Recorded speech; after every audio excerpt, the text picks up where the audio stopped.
호랑이 여행입니다. 자, 지난 시간에는 창경궁이 놀이동산인 창경원으로 변신한 소름 끼치는 이유에 대해 얘기했는데요. 오늘은 그 창경원 동물에서 벌어졌던 기가 막힌 일들이랍니다. 자, 대중들의 구경거리인 동물원은 19세기 즈음에 유럽에서 생기기 시작한 건데요. 사실 그 동물원은 대부분 아시아와 아프리카를 식민지로 삼으면서 잡아들인 동물들을 전시한 것으로 당시 서구 열강들이 자신들의 힘을 과시하는 방편이었던 겁니다. 1882년에 일본 최초로 개장한 도쿄 우에노 동물원도 그 서양 동물원을 모방한 건데요. 그런 일제가 굳이 조선 궁궐에다가 우에노랑 비슷한 동물원을 만든 것 또한 조선인들에게 일본의 힘을 과시하기 위함이었답니다. 그로 인해 일제가 일본에서 가져오고 유럽에서 사오고 조선 땅에서 잡아들인 동물들을 모아놓고 1909년에 개장했는데요. 당시 입장료를 받으면서 일반에게 공개되긴 했지만 초반에는 관람객 대부분이 일본인과 상류층 조선인들이었답니다. 그러다가 시간이 지나면서 생전 보지 못한 외국 동물들이 궁금했던 서민들의 발길도 점점 늘어났는데요. 하지만 당시 허름한 옷을 입은 자와 정신병자는 입장 금지 뿐만 아니라 박물관에 들어가려면 신발을 벗거나 일본인들 실내화인 쪼리를 신어야 한다라는 관람 규정의 빈정상에서 창경원 못 가겠다라는 조선인들 불만도 많았답니다. 그런가 하면 눈은 단추구멍만한데 아가리는 항아리도 들어갈 만큼 커서 사람들이 더더욱 신기해했던 하마에게 느닷없이 봉변당한 일도 있었답니다. 몸집이 큰 그 하마 아가리에 들어가는 한 끼 식사량이 무려 40kg 정도였다는데요. 배불리 먹은 그 하마가 풀장에 들어간 지 얼마 안 돼서 아이고야 응가를 한 겁니다. 그런데요, 하마들은 자기들 영역 표시를 한답시고 응가를 할 때 짧은 꼬리를 마구 흔들어서 배설물을 분산시킨다는데요. 역시나 여기서도 하마가 꼬리를 마구 흔들어대는 바람에 풀작물이 사방으로 튕겨나가서 구경하던 사람들이 똥물 세례를 받았다는 겁니다. 그래도 어쨌든 창경원 동물 구경은 당시 사람들이 버킷리스트로 꼽을 만큼 인기가 많았다는데요. 2차 대전 막바지에 일제가 일으킨 태평양 전쟁 때는 그 동물원에서 끔찍한 일이 벌어졌답니다. 당시 일제는 전쟁 물자가 점점 부족해지니까 동물 우리의 새창살까지 뜯어가느라고 작은 동물들을 맹수 우리에 던져 넣어서 먹잇감으로 만들었는데요. 얼마 후엔 미군의 폭격으로 창경원 맹수들이 뛰쳐나올까 싶어서 사람을 해칠 만한 동물은 모두 죽이라 라는 명령을 내렸답니다. 그로 인해 호랑이, 사자를 비롯한 온갖 맹수들이 독약을 섞은 사료를 먹고 죽어가면서 몸부림치는 울부짖음에 1945년 7월 25일 밤은 그야말로 생지옥이 따로 없었답니다. 그로 인해 8.15 해방 당시 살아남은 동물은 280마리 정도였다는데요. 그 와중에 일본인들이 길들인 앵무새들은 일본말만 조잘됐답니다. 하지만 그 동물들도 6.25 전쟁이 터진 이듬해인 1951년 1.4후 때 변을 당했는데요. 당시 중공군까지 내려온다는 소식에 사육사들도 어쩔 수 없이 피난 갔다 돌아오보니 아이고야, 중공군들에게 잡아먹힌 사슴, 얼룩말, 낙타 등은 머리통만 남아있고 다른 동물들도 모두 굶어 죽거나 얼어 죽어서 살아있는 건 단 한 마리도 없었답니다. 그렇게 초토화된 동물원은 1953년 휴전 이듬해에 정부 주도로 창경원 동물 채우기 운동이 펼쳐졌는데요. 당시 전방군인들은 산과들에서 열심히 잡은 동물들을 창경원으로 보냈고 나랏돈이 부족하다 보니 국내에 없는 동물들은 재계에 손을 벌릴 수밖에 없었답니다. 그래서 당시 가장 비싼 코끼리는 삼성 이병철이 맡았고 호랑이는 동아상사, 사자는 한국은행식으로 회사마다 동물 한 쌍씩을 해외에서 사들인 겁니다. 그렇게 수단 방법 가리지 않은 끝에 1954년에 창경원 동물원이 다시 열렸는데요. 하지만 그 시절엔 관람 예절이 엉망이었던지라 동물들의 순환도 많았답니다. 그 중에 가장 많은 해코지를 당한 게 바로 호랑이였다는데요. 호랑이는 야행성 동물이라서 낮에 잠자는 경우가 많다 보니 큰맘 먹고 구경 온 시골 사람들 중엔 호랑이가 자빠져 잠만 잔다면서 야 이놈아 일어나봐 하면서 나뭇가지로 쑤셔대고 돌까지 집어던지는 바람에 사육사들이 기겁했다는 겁니다. 뿐만 아니라 1961년엔 사슴머리만 댕강 잘라간 엽기적인 사건도 있었는데요.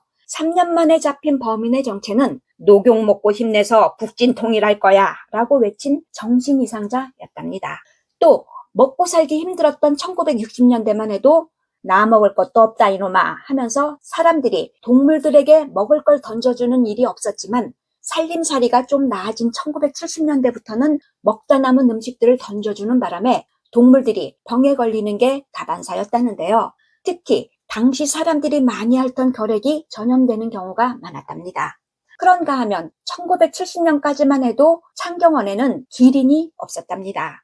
호리호리한 몸매에 조망만한 얼굴을 지닌 기린은 성격이 엄청 예민한 동물이라는데요. 그래서 작은 충격에도 펄쩍 뛰어오르다가 목이 부러지는 경우가 종종 있고요. 수컷들은 싸울 때 대부분 목을 휘두르며 맞짱 뜨다가 목이 부러져서 죽는 경우가 많다네요. 그러니 관리하는 게 까다로운 것도 있지만 무엇보다 당시 창경원 재정 상태로는 기린을 사올 형편이 못 됐다는데요. 그나마 당시 화신백화점 사장이었던 박흥식이 기부한 1만 달러로 일본에서 한 쌍을 구입해서 기린이 우리나라에 처음 들어온 건 1971년이랍니다. 그런데요, 그 귀한 기린 부부가 오는 도중에 태풍으로 배가 요동치는 바람에 아이고야, 벽에 머리를 부딪힌 암컷이 죽어버린 겁니다.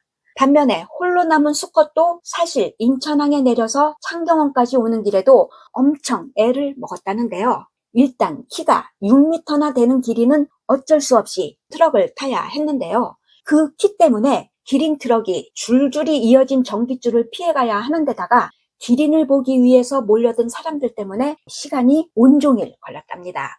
그렇게 생고생하면서 간신히 창경원 앞까지 왔는데요. 아이고야, 이번에는 그 앞에서 들어가지 못해서 또 애를 먹었는데요. 왜냐고요? 당시 창경원 정문보다 기린머리가 훨씬 높았기 때문이랍니다. 그래서 그때는 어떻게든 기린목을 숙이게 하던 사육사들까지 애를 먹으면서 간신히 통과했답니다. 그렇게 독수공방하는 수컷을 위해서 1년 후에 일본에서 암컷 한 마리를 다시 구입해 왔는데요. 아이고야, 들어온 지 20일 만에 어찌 된 일인지 암컷이 목이 부러져서 또 죽었고요. 그러면서 더더욱 예민해진 수컷 또한 한국에 들어온 지 3년째인 1974년에 죽었답니다. 자, 매년 6월 21일은 세계 기린의 날인데요. 지구에서 목이 가장 긴 기린이 멸종 위기에 놓이자 2014년에 국제기린보호협회가 그 실태를 알리기 위해서 1년 중에 낮의 길이가 가장 긴 하지를 기린의 날로 지정한 겁니다. 어쨌든 이런저런 사연이 많았던 창경원은 1983년에 막을 내리고 창경궁으로 복원되면서 동물들은 과천 서울대공원으로 옮겨졌는데요. 1984년 5월 1일에 오픈한 서울대공원은 박정희 정권 때인 1978년부터 건설된 거랍니다. 그 안에 있는 동물원은 애초 창경원 시절보다 4배 넓은 8만 평으로 정했다가 얼마 뒤에 갑자기 무려 10배가 넘는 88만 평으로 확 바뀌었는데요. 당시 평양에 있는 동물원이 80만 평이란 얘기를 들은 박정희 대통령이 무조건 북한보다 넓게 해 라는 지시를 내렸기 때문이랍니다.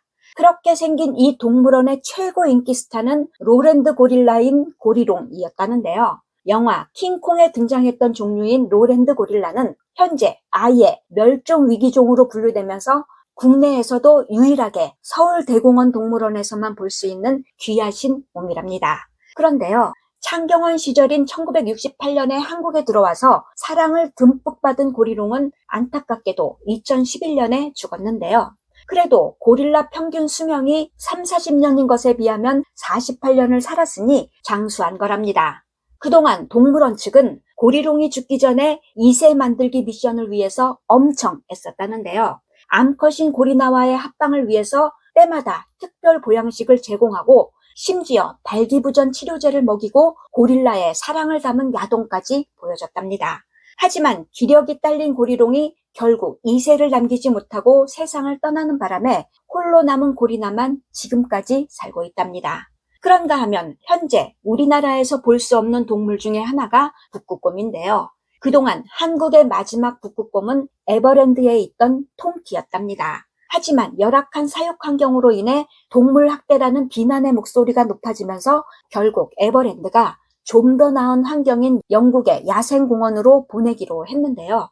에구야, 통키가 출국 한 달 전쯤인 2018년 10월에 죽었답니다. 그동안 연신 고개를 끄덕대는 통키를 보면서 관람객들은 재롱 떤다라며 좋아했지만 사실 이처럼 같은 행동을 반복하는 건 좁은 공간에 갇혀 사는 스트레스로 인한 정신 이상 증세였답니다. 자, 멀쩡한 사람도 정신병원에 가두면 진짜 미쳐버릴 수 있듯이 동물도 마찬가지라는데요. 통끼뿐만 아니라 어떤 동물은 하루 종일 같은 공간을 빙글빙글 돌고 어떤 동물은 끊임없이 벽을 핥아대고 심지어 어떤 앵무새는 자기 털을 쏙쏙 뽑으면서 자해까지 했답니다. 그래서 동물들이 원래 살던 곳과 비슷한 환경을 만들어주는 추세라지만 사람들이 세상에서 내 집이 제일 편해 하듯이 동물들도 마찬가지 아닐까요? 자, 다음 시간에는 동물들이 아니라 사람들을 가두고 구경한 인간동물원의 끔찍한 얘기가 펼쳐질 겁니다. 오늘 얘기 끝. 구독, 좋아요, 호라이가 부탁해요.